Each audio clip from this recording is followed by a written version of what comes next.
আমাদের পৃথিবীতে যত মহাসাগর আছে তার মধ্যে সবথেকে বড় মহাসাগর হলো প্রশান্ত মহাসাগর। শুধুমাত্র প্রশান্ত মহাসাগরের যা আয়তন তা গোটা পৃথিবীর স্থলভাগের আয়তনের থেকেও বেশি। প্রশান্ত মহাসাগর এতটাই বড় যে এর মাঝে কোনো দ্বীপকে দেখলে মনে হয় যেন ছোট্ট কোনো একটা বিন্দু। এবার ভেবে দেখুন, কেউ যদি এই দ্বীপে হারিয়ে যায় তাহলে তাকে খুঁজে পাওয়ার সম্ভাবনা ঠিক কতটুকু। এই সুবিশাল শূন্যতায় তাকে খুঁজে পাওয়ার সম্ভাবনা প্রায় নেই বললেই চলে। এবার আপনি জানলে অবাক হবেন, আপনাদের আজকে এমন একটা মানুষের গল্প শোনাবো যিনি এই প্রশান্ত মহাসাগরে হারিয়ে গিয়েছিলেন। তাও আবার 8 দিন কিংবা 10 দিন নয়, পুরো 438 দিন। প্রায় 14 মাসেরও বেশি সময় ধরে এই মানুষটা শুধুমাত্র একটা ছোট্ট বোটে ভেসে বেঁচে ফিরেছেন প্রশান্ত মহাসাগরে হারিয়ে গিয়ে। না চাইতেই গড়ে ফেলেছেন এক অনন্য নজির, যা কেউ কখনো ভাঙতে চাইবেও না। আসুন আজকে আপনাদের শোনাই সেই গল্প। কি করেই বা এমন ভয়ঙ্কর মহাসাগরের বুকে শুধুমাত্র একটা 60 ফিটের ছোট্ট বোটের ওপরে বেঁচেছিলেন তিনি। কেনই বা তাকে এইভাবে আটকে পড়তে হলো? আসুন জেনে নিই ভয়েস অফ সৌরভের আজকের এই ভিডিওতে।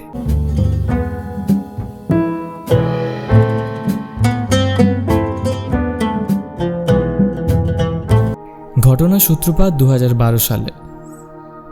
মেক্সিকোর একটা ছোট্ট গ্রাম কোস্টা আজুল।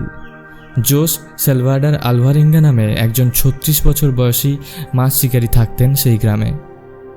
2012 সালের 17 নভেম্বর জোস একজন বন্ধুর সাথে মাছ শিকারে বের হয়।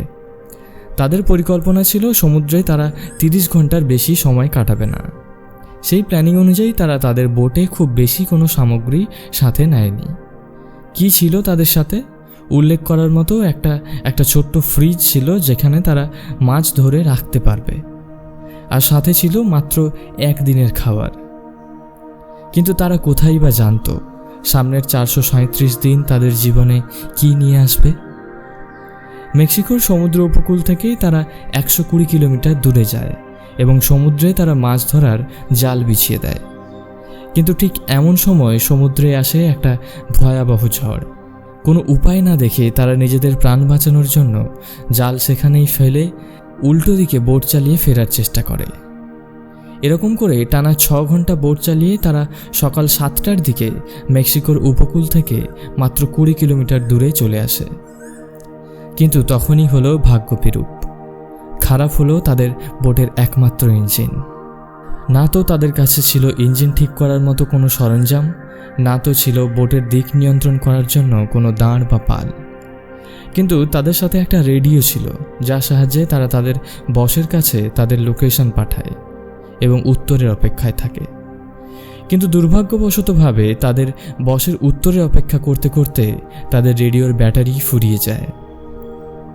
আর এবার সত্যিই তারা বাইরের সভ্যতার সাথে পুরো যোগাযোগ হারিয়ে ফেলে। কিন্তু এরপর যা হলো তা ভাবলে সত্যিই ভয় হয়। হাওয়ার টানে তারা আবার সেই ভয়ানক সমুদ্রের মাঝের দিকে চলে যেতে লাগলো। আর এবার তাদের কাছে কিচ্ছু করার ছিল না।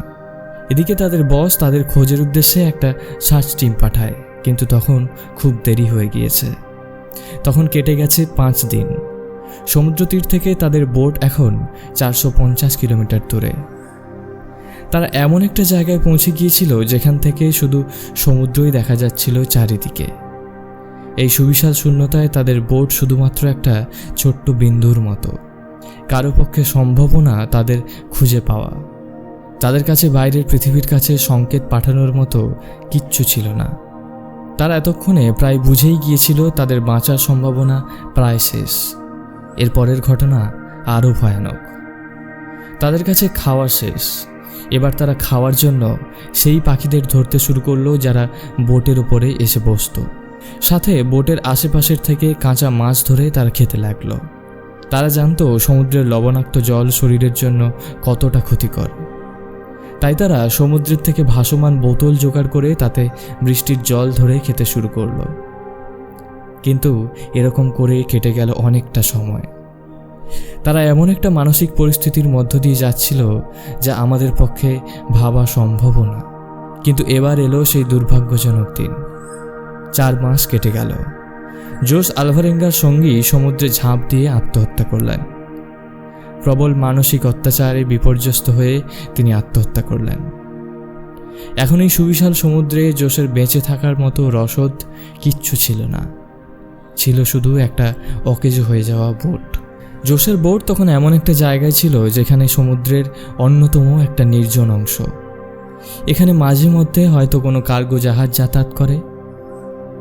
প্রায় 6 মাস কেটে যাওয়ার পর জোস হঠাৎ দূরের সমুদ্রে একটা কার্গো জাহাজ দেখতে পেল। শেষ 6 মাসে এটাই প্রথম জাহাজ তার চোখে পড়ল। জোস সব রকম চেষ্টা করল জাহাজের দৃষ্টি আকর্ষণ করার, কিন্তু দুর্ভাগ্যজনকভাবে এতটুকু একটা ছোট্ট বোট নজরে পড়ল না জাহাজের কারো। একবার শুধু ভেবে দেখুন, 6 মাস ধরে জীবনের সাথে যুদ্ধ করে বেঁচে থাকার পরে এমন একটা আশা, অথচ সেটাও আস্তে আস্তে দূরে চলে যেতে দেখাটা কতটা যন্ত্রণার।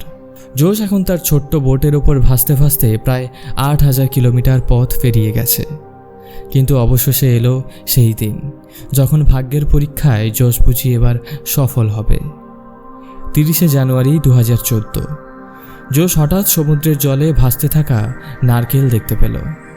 প্রায় 14 মাস পরে সমুদ্রে এমন নারকেল ভাসতে দেখে জোসের ধারণা হলো নিশ্চয়ই আশেপাশেই কোনো দ্বীপ রয়েছে এবং সেই দ্বীপের নারকেল গাছ থেকে পড়ে যাওয়া নারকেলই ভেসে বেড়াচ্ছে সমুদ্রের জলে। কিন্তু তার ভয় হলো হাওয়ার টানে যদি এই দ্বীপটাও হারিয়ে যায় তাহলে তো তার বাঁচার আর কোনো আশা থাকবে না। তাই সে নিজের বোট ছেড়ে দিয়ে কোনো রকমে সাঁতরে সেই দ্বীপে উঠল। 14 মাস পরে জোস পা রাখল কোনো স্থলভাগে। জোস সেখানে একটা ছোট্ট ঘর দেখতে পেল এবং সে 14 মাস পরে কোনো দ্বিতীয় মানুষের সাথে তার যোগাযোগ হলো। এই দ্বীপটি ছিল মার্শাল আইল্যান্ডের একটা অংশ, যার নাম ইবন অ্যাটল। এবং জানেন জোস যেখান থেকে যাত্রা শুরু করেছিল সেখান থেকে এই দ্বীপের দূরত্ব কতটা? 11,000 কিলোমিটার।